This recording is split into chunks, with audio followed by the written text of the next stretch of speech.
Okay, hi, we're at chapter 33. Let's see if we can finish the book in this sitting. George ran, and the clear shapes of the world melted into blobs. As a rat, his eyes were useless, but his nose was alive with an ocean of scents that showed a picture clearer and more detailed than if he'd had X-ray vision. The scent of the mother souls inside the tank and rushing in hidden pipes throughout the factory was overpowering. A deep and wonderful scent of honey and spring and warm sun on soft grass. It was easy to follow. In his mind's eye, he saw the tube moving up through the ceiling and leading to another room above. He had to get closer, and without thinking, he ran up a slave's head, leapt onto the long tube, and scurried up with such speed and grace that no one noticed. He leapt again onto the floating tank. The face of a young mother came to the glass, and he almost lost his grip and fell to the factory floor below. "Help me," she mouthed silently, air bubbles escaping from her mouth before a long tentacle dragged her down into the darkness. "I am George. I am George. I am George," he repeated. From the top of the tank, he got a picture of the vast factory floor, and he could smell the metal of the stairwell. In his mind's eye, he saw that the stairwell led to the door, and behind the door was where the stream of liquid was flowing into the second tank. George scurried down again, leaping from tube to tube until he hit the floor. Moving swiftly beneath the conveyor belt and the legs of the seated workers, he came to the stairwell and darted up the steps. The smell of souls was stronger as he ran, and behind it was another scent, the dizzying smell of birds and a billion dreams. It was so powerful that it hit George like a club. He let out a loud squeal of pain, and forgetting his chant, suddenly turned back into a boy. Nell had lost sight of her brother, but at the sound of his squeal, she turned and saw him at the top of the metal stairs at the far end of the factory. "There!" Nell pointed to George. "That's the way," she said, absolutely certain Ravenhead was at the space at the top of the stairs. Before they could follow, they had to stop this infernal machine.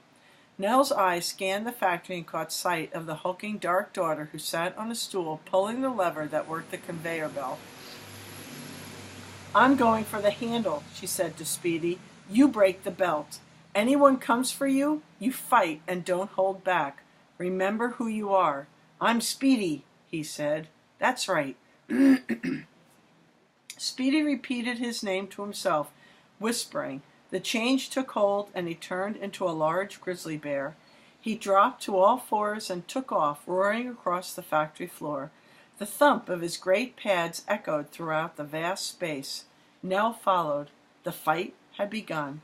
Grabbing the umbrella off her back, she charged forward and felt the night rushing through and all around her as the umbrella seethed with energy. Excuse me. Hot silver stars, electrical and shimmering, sparked from the umbrella's tip. The dark daughters turned and saw Nell coming, her body encased in the stars as the force of the night surrounded her. The attack was a complete surprise, and she dove out of the way as with a mighty swipe Nell brought the umbrella down, slicing through the fat iron lever as though it were butter, rendering it useless. Nell turned. Speedy stood on his hind legs. He raised his great and powerful paws into the air and brought them down upon the conveyor belt. It broke like a ribbon. A great crash of grinding metal rang out as tiny pieces of machinery rained across the factory floor. At first, the slaves scattered, surprised by the attack, but now the mass of dark daughters struggled to her feet and shouted orders. The workers, demon-headed hammers in hand, charged towards Speedy. Speedy stood up on his two hind feet, and with one great paw, he scattered them as if they were bowling pins. A few slaves charged Nell, but they were no match for her and her umbrella. The blue tip melted the hammers, slashed arms, and crippled hands with fierce burns. "Here!" George screamed from above. He had recovered from the overpowering scent and was trying to get their attention. He screamed his his words drowned out by the blaring alarm that had been sounded. Dozens of dark daughters holding swords, bows, and knives poured in through a doorway. There came the ping of arrows. Nell turned. The mob stood between them and the stairwell. An arrow grazed Speedy's shoulder, and he snarled in fury. He turned his head toward Nell and roared again. Nell understood the message. He would get them through. She ran to her brother and jumped on his back. With a final roar, the bear charged, head down, toward the mob. He smashed through them easily and bounded up the stairs. George had disappeared through the doorway, but was at the top, calling for them. It was only 3 or 4 leaps, and Speedy was through the darkened doorway. The moment he was through, Speedy collapsed, and Nell tumbled to the ground, hitting her head hard. Pain rang through her skull. When she stood up, she found herself in a large, ornate temple, lit by candles and burning fireplaces. The ceiling was curved in waves like a cloud, and through the sheets of glass the plague daughter's body could be seen hovering. And even more horrible was the stone table in the room's center.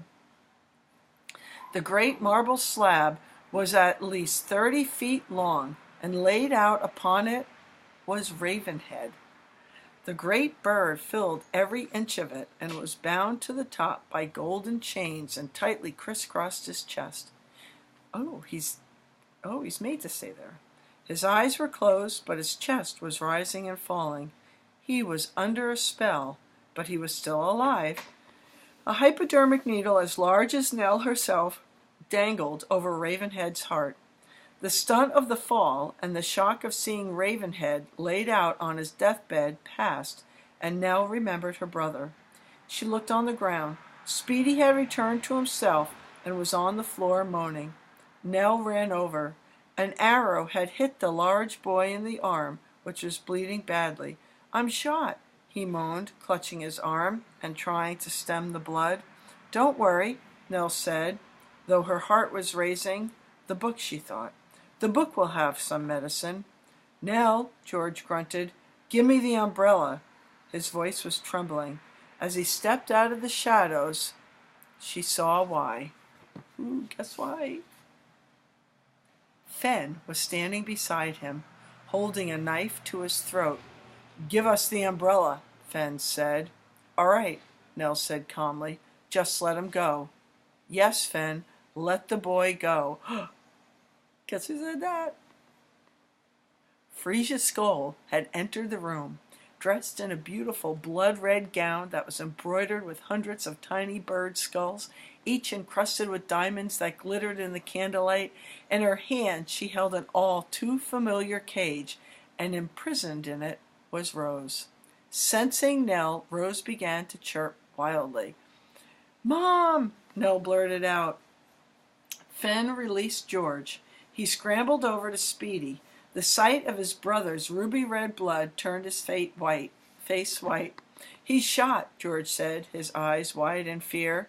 "He's going to be okay," Nell tried to say calmly, but her voice betrayed her nervousness.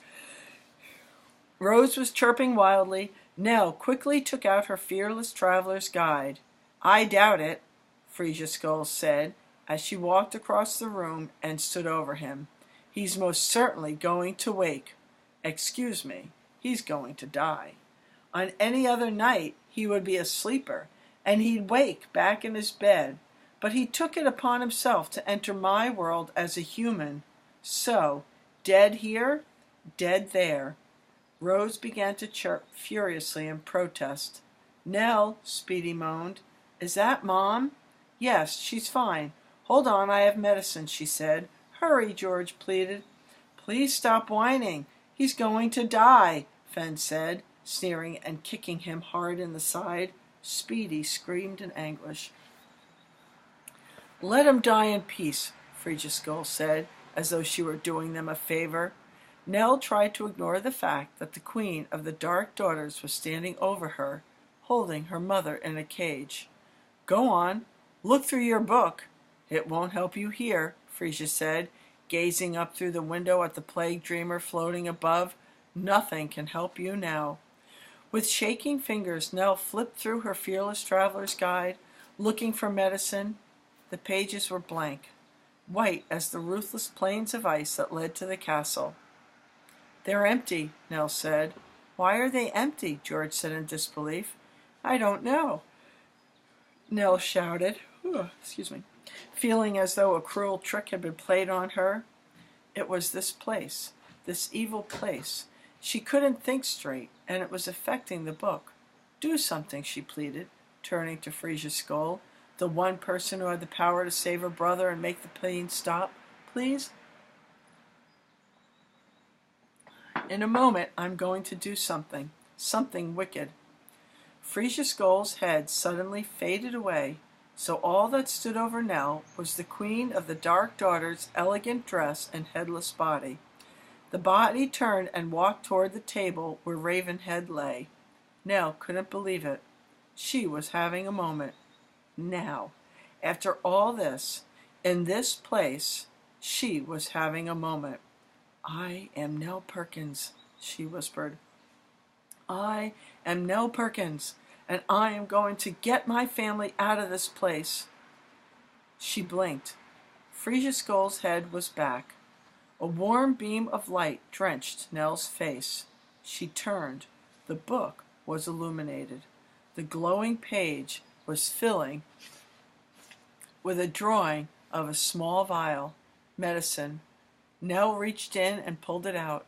Inside the glass vial was a bubbling green liquid.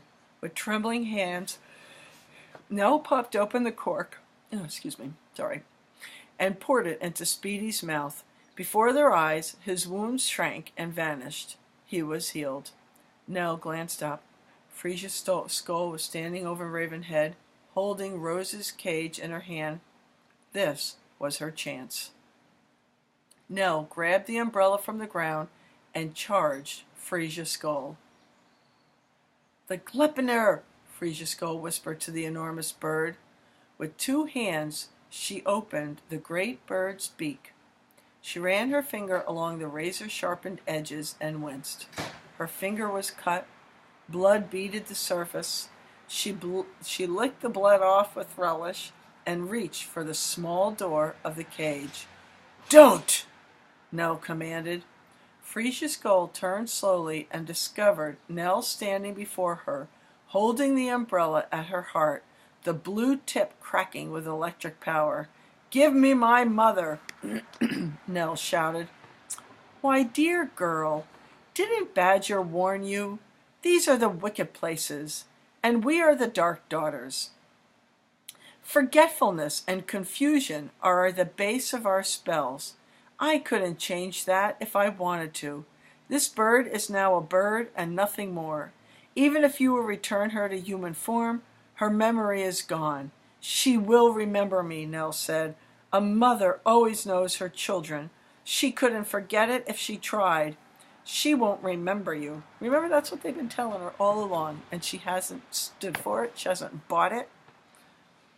"I'd promise you that, but you're not stupid. You know what's going to happen. I'm going to stuff this ugly little bird down Ravenhead's throat.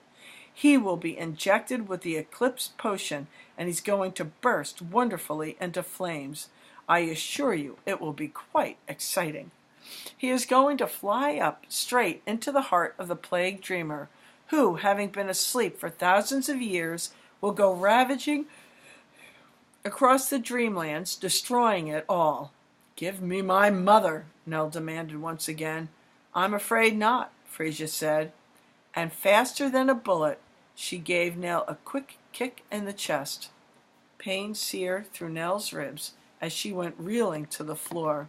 Her entire body hurt. "You will rise," she thought, remembering the Fearless Traveler's motto. "You will rise." "All right," Nell said softly as she struggled to her feet, trying to catch her breath. Frisia threw both her arms into the air, and with a loud crack, both arms turned into swords. Swinging them in powerful swipes, the hideous Queen of the Dark Daughters marched towards Nell. Nell's body was tingling. Fear, hot and electric, surged through her. Every sweep of Frisia's arm sent a whoosh through the air. Nell's heart pounded furiously. She gripped the wooden handle of her umbrella tightly and let the sound of rushing water fill her ears and calm her mind. Frisia continued to march toward Nell, and then suddenly, with blinding speed, attacked. One of her swords headed straight for Nell's throat. Nell ducked, and the sword flew overhead.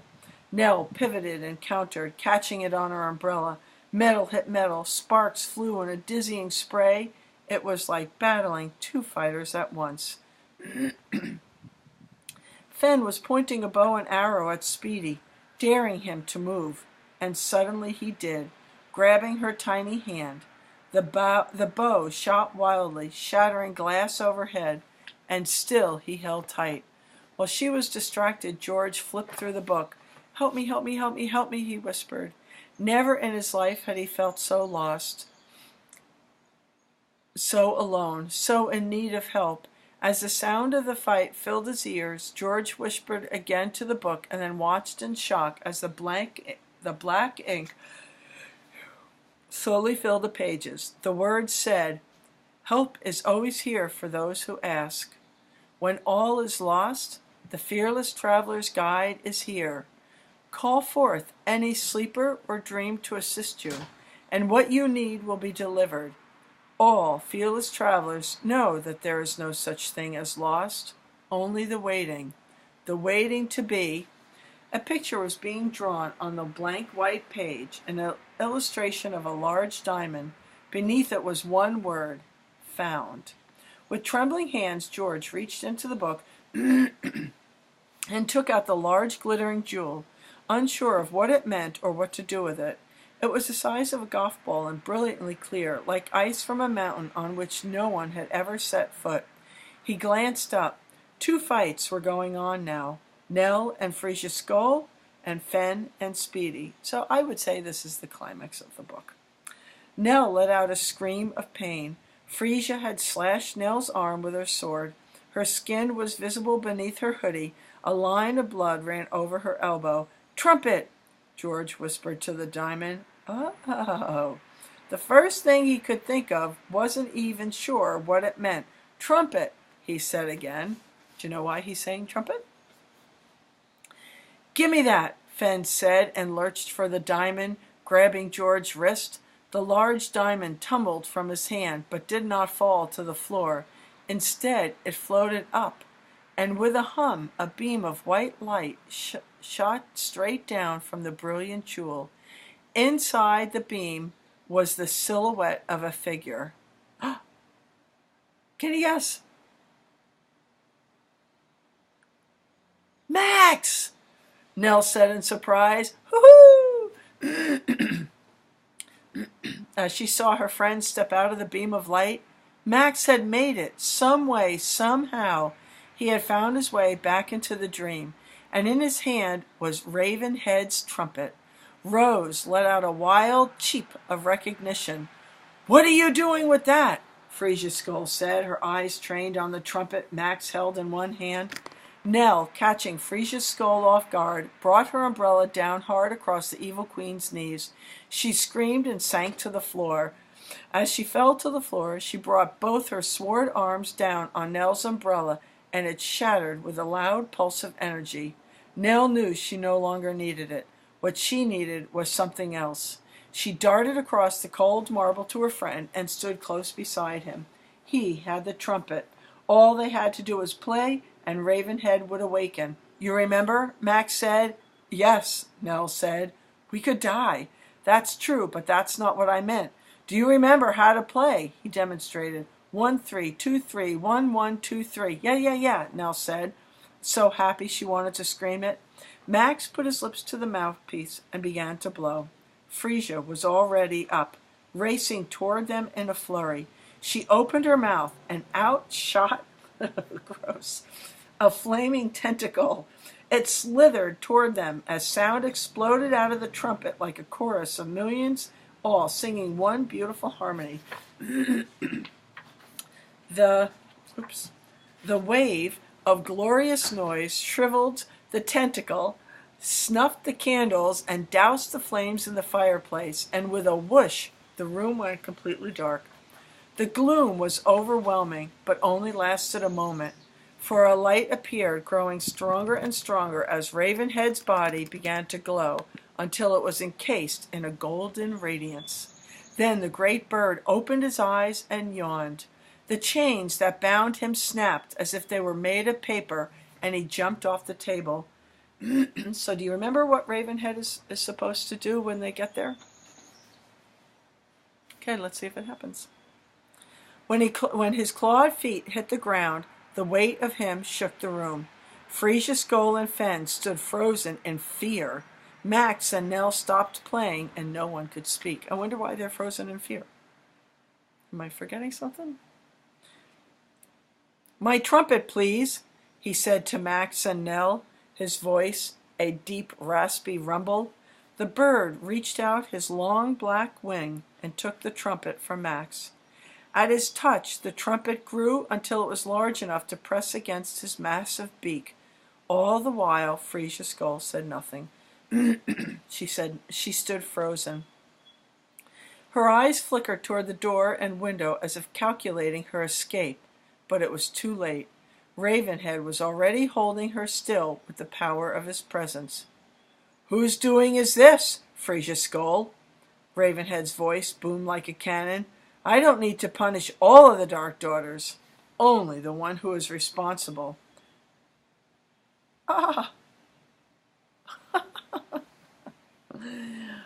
Without missing a beat, nice lady, Frisia Skoll stared at Fen. It was her.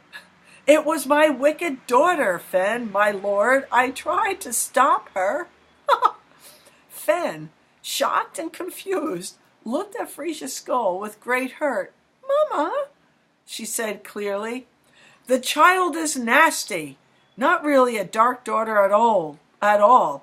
She's demon spawn," Frisia Skoll said, turning away from the trembling Fen. "Do as you wish to her." "Mama?" Fen repeated, her whole body trembling. And suddenly she was no longer a murderous Dark Daughter, but a child, frightened alone and in need of her mother. "How could you?" Nell snarled at the cruel betrayal that seemed worse than all she had done before. "It was you." "Of course it wasn't. This was all Fen's doing," Frisia Skoll said hauntedly. "Please, my lord, whatever punishment suits you, kill the child if it pleases you." "If it pleases him," Nell screamed. "It was her, Frisia Skoll." "No," Fen babbled. "Please, no. Mama, don't let him hurt me." "Goodbye, Fen," Frisia smiled. "The end comes to all of us." Ravenhead nodded as if this were true. He lifted his wings and put the trumpet to his beak and began to play. Remember what's going to happen when he plays? Unlike before, the music was soft and beautiful. Frisia's expression began to change at once. Dark feathers began racing up her and Fen's skin. "No!" Frisia Skoll shouted in protest. "I am Frisia Skoll, Queen of the Dark Daughters." She wasn't done yet. From deep inside her, she let out a string of curses in her native tongue. The sound sizzled in the air. "You!" she screamed at Nell. "You did this to me." In her fury, she reached her hand to her head. In it, she held a long silver needle. "You think you can be free of me? I am the Dark Daughter, your mother," she said, growling as her face turned into a beak. "Your mother belongs to me." She screamed and threw the needle. There was a flash of silver streaking across the air, and then Rose let out a squawk of pain and became silent. The needle had hit the small bird directly in her chest. "No!" Nell's scream filled the room. Frisia Skoll let out a final cackle, and as she and Fen were completely transformed into small black birds. They tried to fly but could not. Ravenhead scooped them up and deposited them in the antique cage that held Rose and closed the door. Nell was frantic. She raced over to the cage and carefully took Rose out. The little bird was still breathing, but the needle was stuck in her chest, and a drop of blood dampened her feathers. "Fear not," Ravenhead said gently. "I won't let anything happen to her. But this is not the place to restore her." He brushed Rose's chest with the tip of his feathers. The needle fell to the floor, and the wound closed, but still Rose lay asleep in Nell's hand. "We must go to a place where I can break the spell. What was your mother's favorite place?" he said, picking up Nell's burnt and broken umbrella with his foot. As he did, an electric charge coursed through its shaft and became new again. "The beach," Nell said immediately. Her mother had grown up in a little cottage by the ocean, and she had always said it was her favorite place. "That is where we shall go." Want me to keep going? Chapter 34. We've got 10 pages left. So now we solve the problem. Nell, Speedy, George, and Max. Chapter 34. Nell, Speedy, George, and Max followed Ravenhead downstairs to the factory. All the slaves and hundreds of dark daughters were waiting, frozen in fear. Their queen was defeated, and they didn't dare try to escape. Ravenhead moved through the crowd, dwarfing everything. He didn't hop or skitter like other birds, but walked in powerful strides, and as he did, he shot off bright blasts of his trumpet. "I lied about not punishing them all," he chuckled and kept playing. Puffs of foul-smelling green smoke exploded as one by one the dark daughters were changed into mosquitoes and buzzed away. So maybe that's what mosquitoes are. Smash 'em. "Stand back," Ravenhead said. He had stopped below the giant glass globe of ember-colored liquid and blew on the trumpet again. Crack! Fissures spread across the glass and then scattered, showering down. The liquid hit the floor and rushed to the door in a great wave, smashing it off its hinges. Outside, the wave washed across the grass as fireflies danced overhead. Oh yeah, do you remember what each firefly is? And suddenly, from out of the river of liquid, rose the mothers. Hundreds and hundreds of them. The fireflies circled around them, and there were shouts of joy as the fireflies found their mothers and transformed back into children. The mothers scooped their children up in their arms and hugged them tight. And the moment they did, in a great flash of light, they would both disappear, fading away, awaking back in their homes and beds, the great nightmare over. Remember, all of this, dreams. All of this filled Nell with joy, but then a sudden rush of sadness poured through her. She wanted her mother, her own mother. She wanted her back and couldn't wait another second. Ravenhead seemed to understand. "Climb onto my back," he said. George hopped on first, followed by Speedy. Nell had taken off her bowler hat and put her hoodsie inside, resting the sleeping Rose in the makeshift nest, her tiny chest rising and falling. "Go on," Max said kindly. "I'll hold her." Nell nodded. She was too tired to speak. Max held the bowler, and Nell climbed on. He handed back the hat and jumped on behind Nell. "All set, Chief?" George said, patting Ravenhead on the back. With a flap of his massive wings, Ravenhead rose into the sky. Passing the plague dreamer, Ravenhead let out a loud caw, and from whenever they had fallen, the shattered bits of great red eggshell that had housed the plague dreamer flew toward it and took their places. Like an infinitely large puzzle, they fit themselves together and reformed, encasing the monster once again. With another caw, the massive red egg was torn loose from its mooring atop Frisia Skull's castle and floated off lazily up into the clouds. "Will he stay inside there?" George asked. For now," Ravenhead answered, and flew away from Vazencrack. The air was freezing, so Speedy opened the umbrella with a thwack.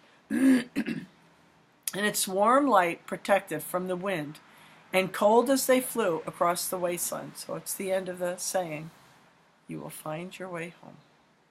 How did you get here? Speedy asked Max. I don't know. I was in the hospital. Then all of a sudden, this light shot down from the ceiling and fell over me. In a second, I knew everything that had happened and what I needed to do. And when I stepped out of the light, I was with you.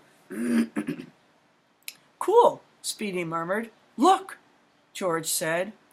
Down below, racing across the snow, was the silverback. He lifted his head and let out a whinny. Ravenhead dove down so he was flying above the horse-like creature. Meet us at Neptune Beach, Ravenhead said. The silverback nodded in acknowledgement and sped off as Ravenhead rose higher into the dark sky. So I wonder if Badger's going to come out somehow. What do you think? As they passed over the compass, the great bird let out another caw, and all the lights on the downed ship hummed to life. The ride was a blur to Nell. It might have taken hours, it might have taken minutes. Nell did not know. All she knew was that her mother had to be okay. The spell had to be broken, and she had to return home again. Soon it was morning. They landed just before dawn in front of an old house by the beach. The compass was parked on the sand. After they touched it, do you remember who's still in the compass? Isn't it the cat, Pinch? The compass was parked on the sand. After they touched down on the boardwalk, Ravenhead took human form. Oh! He was a handsome, intense man, and he wore an ancient black suit. The door of the house opened, and Badger and Pinch walked onto the wooden porch. Woohoo! Badger! Nell said in surprise and relief. She wanted to hug him and thank him, but his face was grim, set on the task ahead, and this, more than anything, made her legs tremble. After all, it wouldn't be easy, and there was no guarantee it would work. Are you okay? Nell asked. I wasn't sure you would be able to change back from a nightmare. Neither was I, he smiled. It's all ready, Pinch said, and added, You did fine, Nell. Nell nodded, now too nervous to do anything else. Remember? Bravery. Doing the right thing, even when you're scared. All right, Ravenhead said. He turned to Nell. Can I have Rose? Where are you taking her? Nell said, holding the bowler hat protectively, even though she knew she must. It was hard to give her away. Well, look what happened last time she did it. I am going to heal her, but the spell will release some very vicious nightmares. It is far too dangerous for you to watch. I want to come, Nell protested. Nell, Badger said calmly, we have to let Ravenhead do it his way. Nell and her brothers each gave Rose a tender kiss and watched Ravenhead disappear into the house with their mother. For hours they sat on the porch, watching the sea. From inside the house came the sounds of screams and animals snarling and occasional trumpet songs that filled them with sadness. Out of the chimney, ghostly monsters escaped, looking around before darting off into the air like prisoners on a jailbreak. Her brothers, restless of waiting, wandered down to the waves, leaving Nell alone. Nell turned. Badger and Ravenhead, in his human form, stood by the door.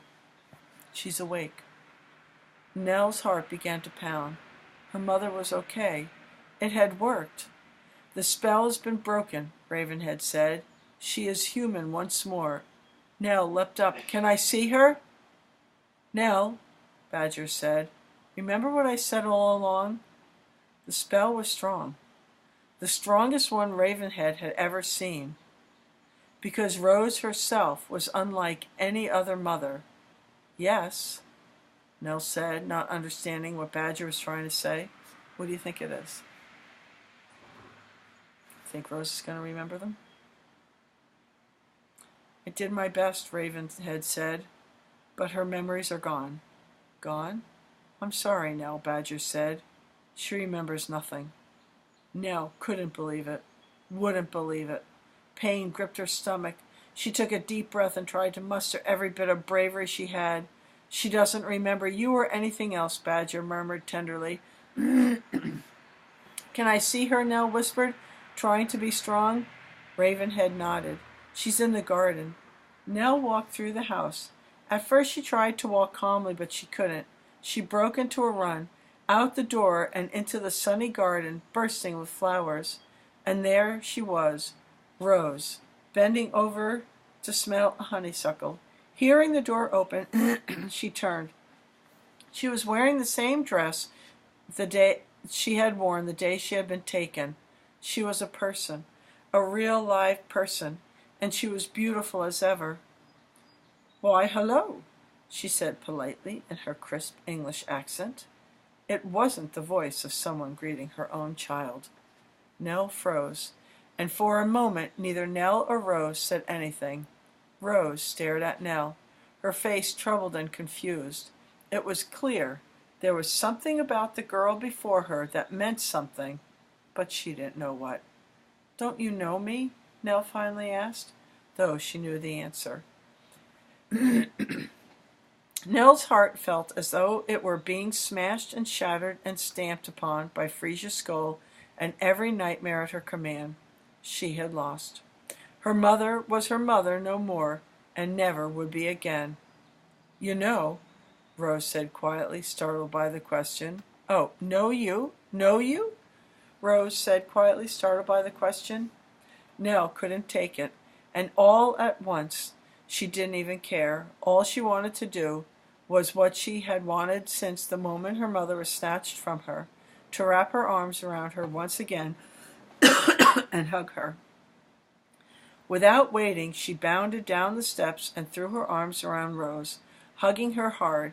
The tears streamed from her eyes. All she wanted was her mother back. "Nell?" Rose said tenderly. "Nell? My sweet Nell?" So the hug worked. "You know me?" Nell said, stunned as she looked deep into Rose's happy eyes. "Of course I know you," she said, laughing and crying at the same time. A mother could never, ever forget her child. Rose showered Nell's face with kisses, and Nell let her, welcoming each and every one. "The moment I touched you, smelled your hair, it all came back. You saved me," Rose said, her voice raspy with tears of joy. "How did you do it?" "Your daughter is a fearless traveler." Badger was standing by the door. "A what?" Before Badger could explain, Speedy and George raced down the steps and threw themselves at their mother, and all three fell into the warm grass together at last again. So there's one more chapter. You want me to finish it? All right, chapter 35. Night came. On the beach they had a party. Ravenhead wanted to thank Nell and her brothers for saving him. Tomorrow he would have to deal with the maze dreamer and to get his birds back, but tonight a few who had survived had come to celebrate. In fact, the beach was filled with human-sized birds dressed in their finest clothes. "Without you children," he said, "there would be no more birds in the world, and a world without birds ain't much of a world at all. That is true." A bonfire burned, and a long table was laid out with food. As the ocean crashed in the background, everyone ate and raised their glasses and made toast. After dinner, Ravenhead played with his band, and everyone took turns dancing. Nell danced with a large owl and a crane. Rose danced with Badger, and then Speedy. George shook his head and said, "Not a chance," when anyone asked him, until finally Pinch snapped him up and made him dance. Max didn't dance, but watched Nell the whole time, unable to look anywhere else until Badger dragged him onto the sand. "The boy wants to dance with you," he said to Nell, making clear that it was an order. "All right," Nell said. She smiled at Max, suddenly feeling shy. The truth was she liked him very much, and while they were going through everything, it had seemed easy. But now that he was back, she didn't know what to say, only that she wanted him to stay. Before they had a chance to dance, Ravenhead stopped had stopped playing and gazed down at the crowd. He turned toward Nell and her brothers. Rose walked over and put her arm around her daughter, squeezing her tight. And even though her mother was right beside her, looking out for the little golden bird. "One dream comes," Ravenhead said, his deep gravelly voice full of warmth. "Another goes, and another one comes. That is the way of humans. But birds see it differently. To a bird, day and night, dream and light are all the same. For those who fly high enough, it's all one dream. So for us, there is no goodbye." He picked up his horn and began to play. Nell watched as a large wave came toward them, and from it a train sped out of the sea. On the front was a large, beautiful face of the night train, her eyes shining bright. "I am the night train," she said. "Welcome." The train dashed past them, and the next thing Nell knew, she and her mother and her brothers, along with Badger and Max, were inside the train that was charging forward at a blinding pace. "Where's Pinch?" Nell asked. "Pinch must stay and tend to the ship, but she wishes you well," Badger said. "Will you thank her?" Nell asked. "Of course." George added, "And buy her a can of cat food for me." "Watch it, boy," Badger snarled, though both knew he was amused. "The night train is making a special stop for you children." Moments later, the train exited the rushing waters of Mist Falls and was barreling down the streets of the sleepy town, its iron wheels sending up sparks like fireworks. They passed a darkened hospital building, and Max disappeared from the seat across from Nell. "Max!" Nell said in confusion as her friend vanished. Instantly, a light went on in an upstairs window of the hospital, and Nell could see Max there, standing at the window, just as surprised that he had been transported. He gave Nell a wave with his left hand. It had returned. He was healed. Oh, yay! Max watched them as the train sped around the corner. The night train cut through the town as though it knew every street and came to a jolting stop in front of their house. "You've arrived," Badger said. Nell and her brothers walked off the train with Badger. Nell gazed back at the woman's face at the front of the train. A soft summer rain had begun to fall, and the drops missed down through the two beams of light pouring from her eyes. Nell wanted to look at the hypnotic sight forever, but she couldn't, nor could anyone. For the moment they stepped off the train, it sped off down the street, turned the corner, and vanished completely. Nell looked at Badger, who had his face toward the sky and was letting the drops fall on his cheeks. Her brothers had already darted off into the house to turn on the television. Rose thanked Badger with a final hug and followed the boys inside, for she was exhausted and wanted to be in her bed, but Nell didn't want to leave. Not yet. "Do you want to come in?" Nell finally asked. "No," Badger said with a rare smile. "I need to go back to the store and get some things, and then I will find my way back to the Dreamlands. The ship needs a lot of work."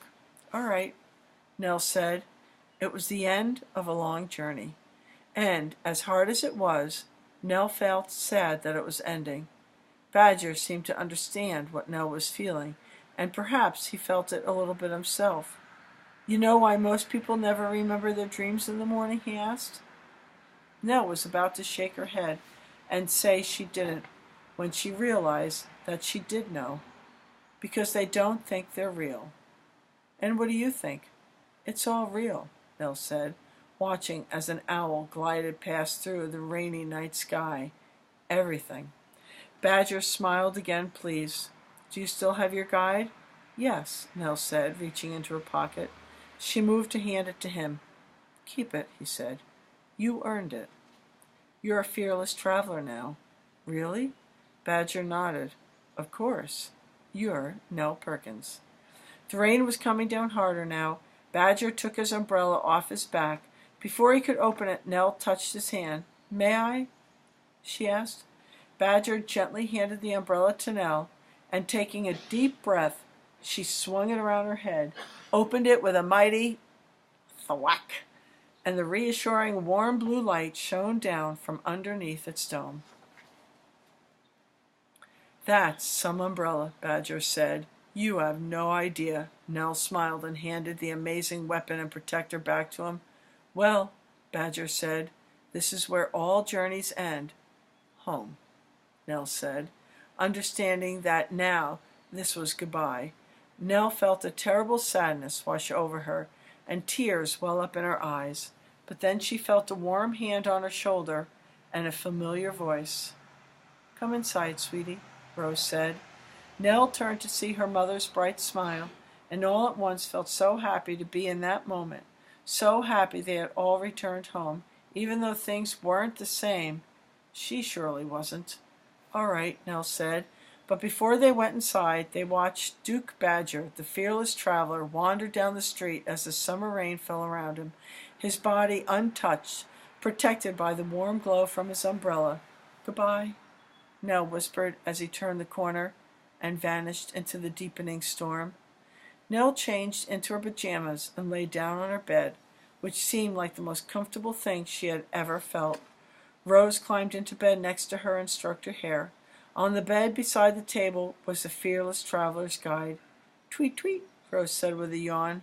Nell laughed sleepily. "Do you want to go to bed? Speedy and George are already sleeping." "No," Nell said with a large yawn of her own. "Let's stay awake for a while." "All right," Rose said, her eyes fluttering. Nell smiled as her own eyelids grew heavy and the room around them disappeared. The next thing Nell knew, they were running through an endless sun-soaked meadow together. A silver fox, a gray rat, a brown bear, and a beautiful golden bird with a red head. "Follow me," Nell said. She knew exactly who she was and where she was going. "Don't be afraid. It's beautiful here."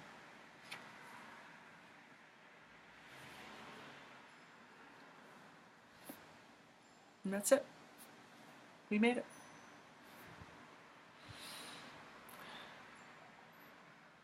That feeling you feel when you close a good book.